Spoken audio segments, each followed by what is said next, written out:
G'day fellas and welcome to a casted game. Spawning in on the southwest side of the map, playing in the orange representing Izzy Esports on the Malians, it's MarineLorD. And in the northeast side of the map, playing in the color blue as the Chinese, it's Flash. Ladies and gentlemen, welcome to a ranked ladder game. Yes, the ranked ladder is upon us, Season 3. And, well, as you guys will know, China is a pewing right now. They are pewing their way to the top-ranked civilization. At the moment, I think they're sitting at about 53% win rate. And I think that just goes to show how strong Song Dynasty is at the moment. So there's a couple of things that really led to China being strong at the moment, but the most important one in my books was the fact that town centers got nerfed, so it meant that every single civilization is less likely to go for a second TC now. And because every single civ is less likely to go for a second TC, it means that China, which is very likely to go for a Song Dynasty, almost guaranteed, basically always just has more villages than the enemy civilization. So they're kind of like French, and you kind of get Song Dynasty as a default now. I really feel like there's only one or two matchups that you don't want to go for an early Song Dynasty, so China's basically just starting the game with 1.5 TCs while everybody else is kind of stuck on 1 TC. And that's where the real power comes in, because they're just infinitely scaling. So, you know, even if you trade out an even amount with China, you're still going to be having a really good game just because you've got the scaling going on behind. A little bit of a misplay right there by Flash, but he is opening double scout, which is kind of rare as China, but I think against the Malians, it's probably the right thing to do. Now, we don't see any Dark Age aggression coming out from China at this point, but against the Malians, it always feels like just going for Dark Age aggression so strong, because they're always going to get, they're always stuck out here like this, the Malians, always exposed, and I think this really hurts them.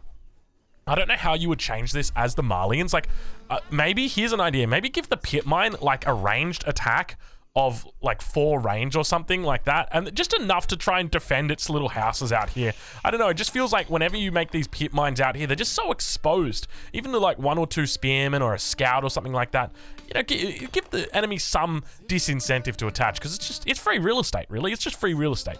But speaking of free real estate, MarineLorD, he's thinking about aging up at the moment. Beautiful little timing he's gone for here. So he's gone for the classic, just 4 houses. So only gathered up, I think it's 150 wood from here, for 50 for the lumber camp as well.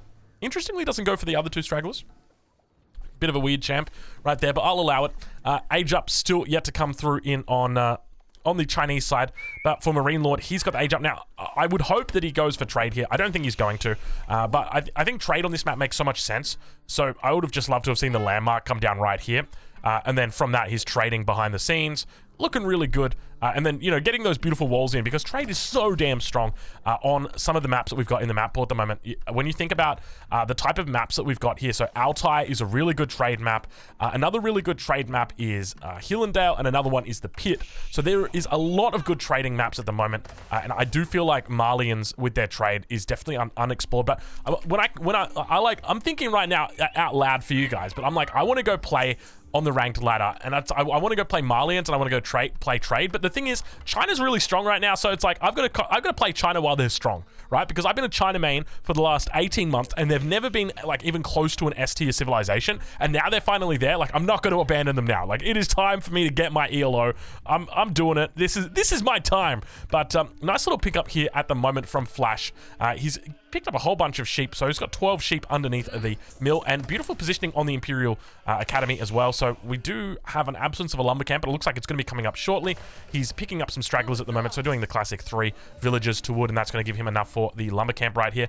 Bit of an awkward spot, this forest, the way that it's spawned. You can't actually select the trees anymore. You used to be able to select the trees. I don't know why I can't. Oh, you can shift click them, but that just doesn't seem efficient.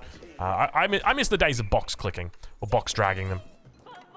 But we'll ride on board with MarineLorD, because his age up is about to come through at the moment, and we'll see exactly what his plan is. So it looks like he's moving out over onto the mill for the moment. So going to be looking to try and take some of his deer, but realistically, there doesn't seem to be a whole lot else going on. Now, one of the things to note is in this matchup, you're going to love to make Chukunu until your enemy starts thinking about the javelin throwers. But I have actually read reports. I haven't done a whole bunch of testing on it, but I've heard reports that the Chukunu actually beats the javelin thrower, which I find kind of crazy, but I think that doesn't necessarily speak to the power of the Chukunu, rather just the weakness of the javelin thrower. So let's see exactly what happens in this game and whether we get that, whether we see Castle Ages coming out. I would suspect we're probably just going to be seeing some some feudal age play, but we do see it's probably going to be a warrior scout opening here. I do like this. I think warrior scouts makes a lot of sense, especially in this matchup. You can look to try and steal away a lot of the deer that are going to be out on the map, but by the same token, MarineLorD has gone out with an early mill here, just simply because of the enemy going for 2 scouts early on. It means that they're going to have a lot of access to those sheep out there. Second scout over on the other side of the map, and getting some value out of these double scouts. So Flash already doing pretty well, but we do hear that upgrade coming in. He's going to be careful though. He's fighting a 2 versus 1 here. He will lose this, even though he does have the warrior scout, and MarineLorD just, it's not that he wasn't paying attention. It's just that he was, I don't even know why he was taking that. Like, it's just not an effective trade, right? Like, you want to be taking effective trades. But Barbican going to be coming up as well for Flash. A little bit late on this Barbican. We're right on board with him now that he has aged up as well. So you can see that age up and the mill coming, or the, we've got the village coming through. So this is quite late, but he's actually going to be opening with stable here. So I don't know whether he spotted the stable of his enemy. I guess he spots the warrior scouts though, doesn't he? And keep in mind the warrior scouts do not get bonuses against ranged units. So like the horseman gets a bonus against ranged units, the warrior scout does not. So always be very aware of that. But yeah, interesting opening so far coming out from Flash. Definitely a non-standard opening. He's not really stacking up a lot of gold, so I don't think there's any likelihood that we see professional scouts coming out from him. MarineLorD, on the other hand, has gone for an early wheelbarrow as the Malians, so probably a pretty smart choice there for him.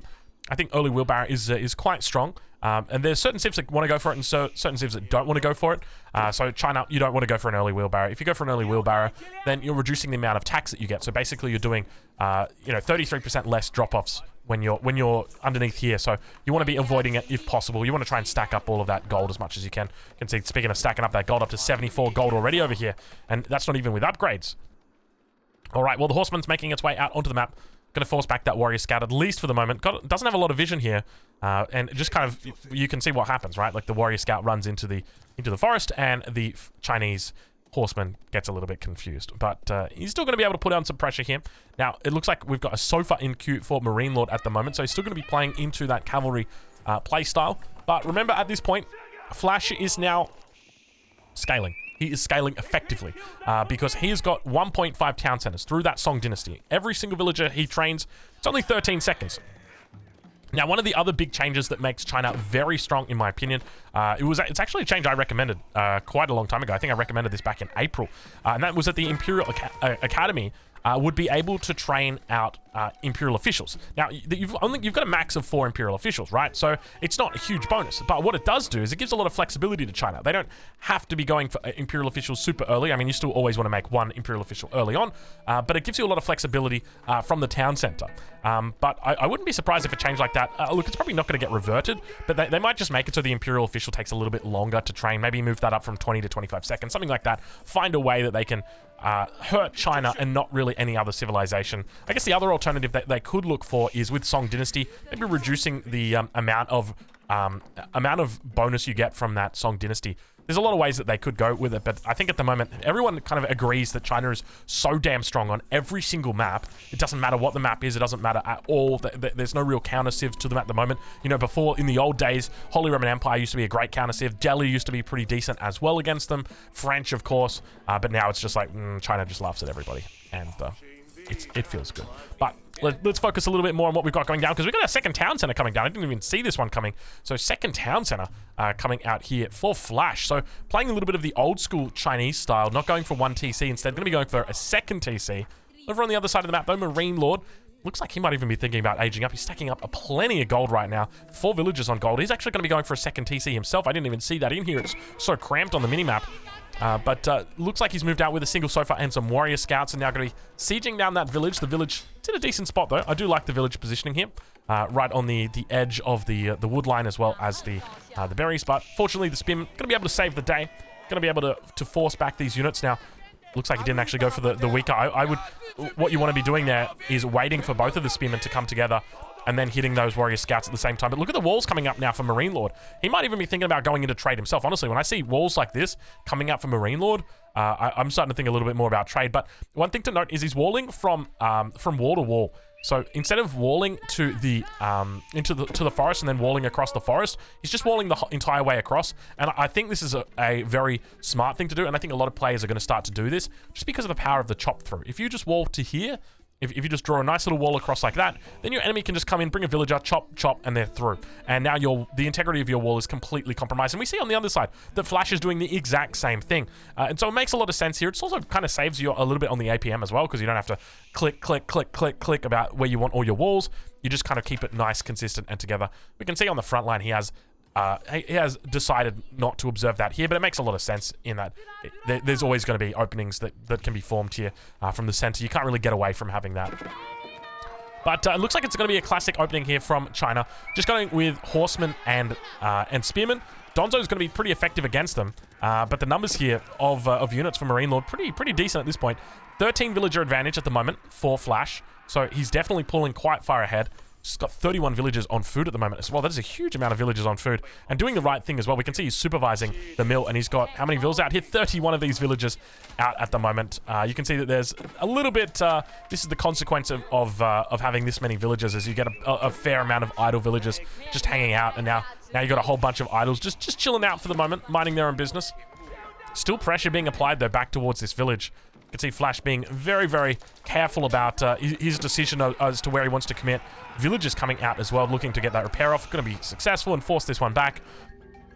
What is that sound? I don't think I've ever heard that music before. But MarineLorD, he is not forgetting about scaling either. It looks like behind this, we're going for some cattle ranches. Plenty of cavalry? Plenty of cows coming out. I mean, cows, technically, I guess you could call them a cavalry if you put a saddle on them and rode them fast enough. Then, I mean, when you think about it like that, anything's really a cavalry. As long as you can put a saddle on it. I've just opened up a whole can of worms, haven't I? I'm sorry. I'm I'm not going to kink shame you right now, but if that's your thing, then it's 2022. You do what you want, all right? I ain't gonna hate. But up towards the north, a few spearmen up here helping out the villager. He does have textiles through, so gonna be able to help him a little bit more with the raid. But now Flash moving out, and I think the question is where does Flash look to go from here? And I think the answer is probably going to be through to Castle Age. So interesting decision to go for a Castle Age this early on with China. Typically, if you're going for 2 TC China, you kind of want to play a bit of a longer feudal if you don't know what your enemy's up to. Now, when it comes to what Flash knows about his enemy, he's got no insight whatsoever what is happening behind the walls. But he does obviously know that there's walls. And if your enemy is walling, that's kind of an indication as to what they're doing. If you see walls coming up from your enemy, it kind of means like, hey, don't attack me. I'm doing something big behind here. And typically that's going to be booming. And that is exactly what MarineLorD is doing. But we do see a little bit of a clash coming out right now. MarineLorD looking to move in. Donzo's taking a bit of damage there, but looks like they might just head back the other way. Javelin throwers coming through, doing pretty decently. Astronomical clock tower going to get dropped down. Only 5 villagers for the moment. Dropping down the clock tower. It's got it in the front of the base and doing the right thing. You do not want to put your clock tower inside the radius of your Imperial Academy. At the same time, it's kind of scary putting it on the front line like this, because if your enemy does push up, there's a bit of a weak spot that opens. But overall, I think, judging from the position of this game and the fact, like, he's just seen the army from the enemy, he knows there's no real threat. I think he's absolutely fine.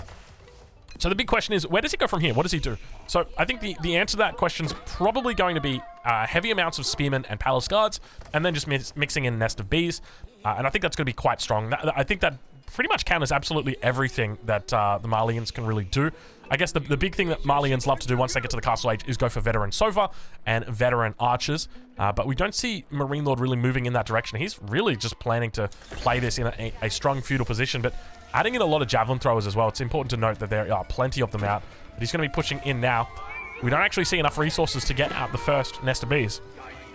And javelin throwers getting some good trades in. Able to just one-shot those Chukunu now. The problem is, I think once those Chukunu numbers start to get a little bit higher, that's where it starts to get difficult. Villager's going to have to fall back here. He might just be looking to commit, and I don't know how I feel about this for Flash. He's got a lot of spearmen here, but the veterancy does come through in beautiful timing. At the same time, on the backside, the horsemen going to be able to come out and take out these javelin throwers. Not that they're able to really do a whole lot, but I think just having the fact that he's got spearmen out here with no real counter, there's no archers on the field at the moment for MarineLorD, it makes it very easy for him to have effective trades here. So you're happy taking this fight every single day of the week. Even though Donzos are very strong, your veteran spearmen have just got their very strong upgrade, and they're able to trade effectively. And now the Palace Guard's going to come out, and all of a sudden MarineLorD starting to look a little bit worrisome about this. We do see a bit of a raid coming down on the backside here. Chukunu looking to try and clean it up. Going to be effective at cleaning this up. He does have +1 ranged armor, but that is about it. We also see spearmen doing a little bit of a raid. These guys are veteran spearmen as well, so just remember, more health, more attack. And he is being very annoying over on that western flank, and Flash doing a decent job. Now, keep in mind, both of these players are currently Conqueror 3. So Flash is a very good player. I think at the moment he's probably top 20, top 30, something like that. So definitely don't count him out in this game. Obviously, you know, as we head into the mid game, it feels like MarineLorD's probably a little bit behind at the moment, especially with the age up now coming through. But once the Grand Fulani Corral starts kicking off and these cows really start going to the moon, how many has he got at the moment? 15 cows at the moment, so he can still look to get about 5 more cows out. Then you can really expect to see that that economy starting to take hold. But I think the question is, how does he play the mid game? I think he probably goes into Musafadi with Springles, right? Like, that's probably going to be your play here. But because the Musafadi gets countered by archers, and China doesn't really make archers. They make Chukunu. So I think the Musafadi is probably a really strong unit against China. Any civilization that has a proclivity to avoid making archers, just the archer unit, Musafadi are going to be very good against. But the unit as a whole, I think a lot of people don't really rate it so highly. But so we'll have to see exactly how MarineLorD looks to play it. He's going to be moving into Sofa and Javelin Thrower. Interesting decision to be adding in more Javelin Thrower here. Probably needs to get a Springald in as well, now that he knows the Nest of Bees is out as well. It's going to cost him a little bit of money. Knights having a decent front line here, but does get taken out immediately. We hear the Nest of Bees firing in on the backside. It looks like it was a blank fire, though. Palace Guards coming through deep. No upgrades, actually, on these Palace Guards. So I think MarineLorD should be able to hold this as long as there's not a big volley that comes in right now from the Nest of Bees. But a couple of Sofa making their way up towards the front, and the Chinese push looks like it might get shut down here. So very decent job. But look how much damage it takes from these Sofas to actually take out these Nest of Bees. They've been swinging all day. And there's been no protection at all, but good little hold right there from MarineLorD. Now, he's behind by about 26 villages at the moment. 28 villages now as more villas pop out. But remember, he does have good things going for him. He's got plenty of natural food income coming in. He's also got these large pit mines working their magic. And a Wallow in the middle of the map.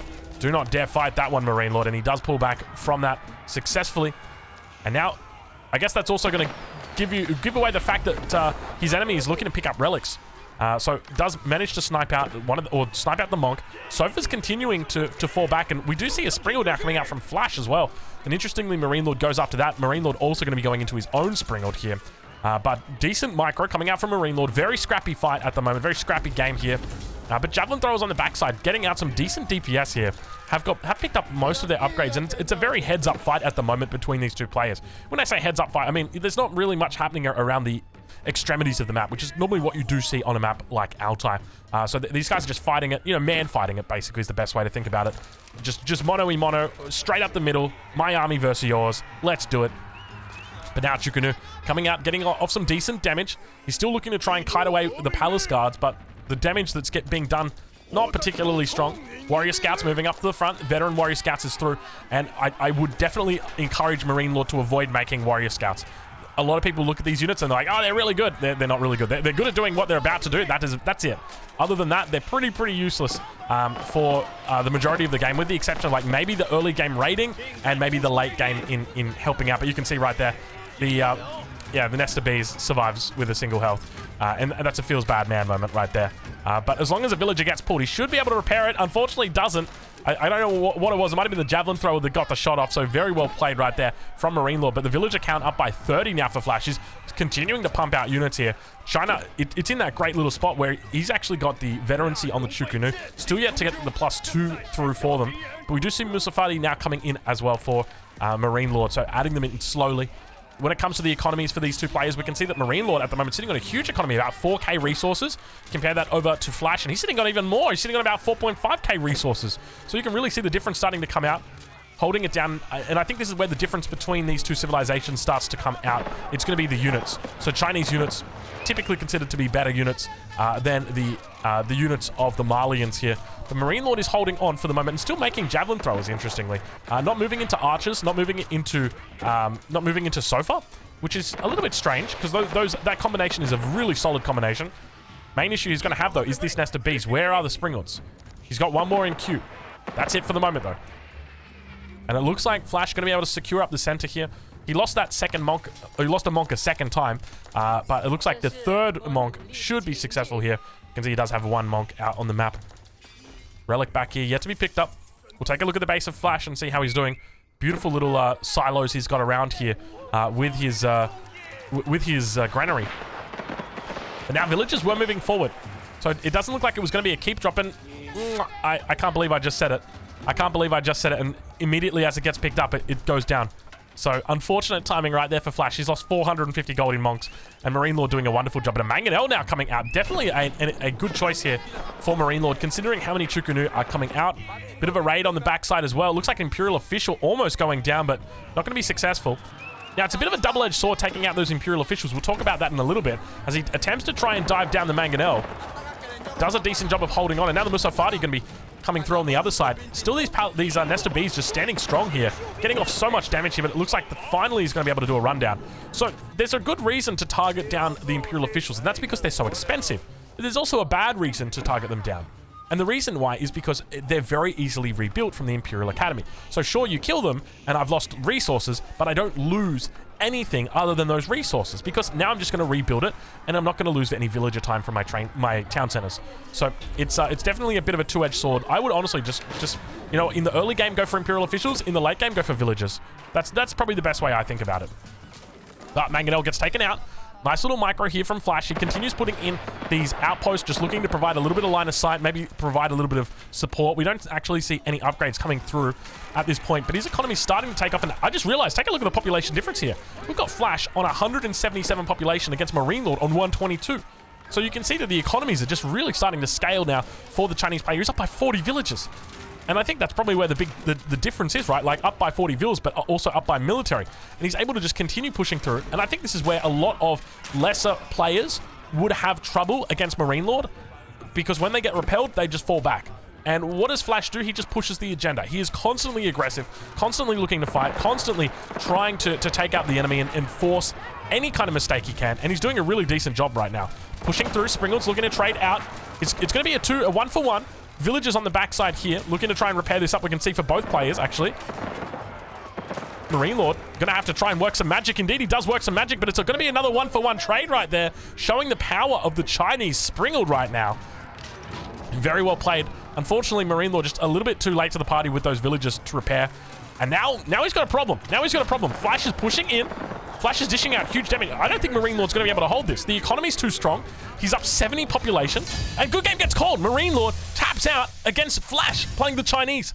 Absolutely incredible stuff right there. And really starting to show the power. I mean, you've got probably the best Civ against the worst Civ here, but still, it's so damn hard for MarineLorD. Fellas, if you're watching this on YouTube, make sure you check out MarineLorD. I'll leave a link to his Twitch in the description, and I'll catch you guys in the next one. What a game!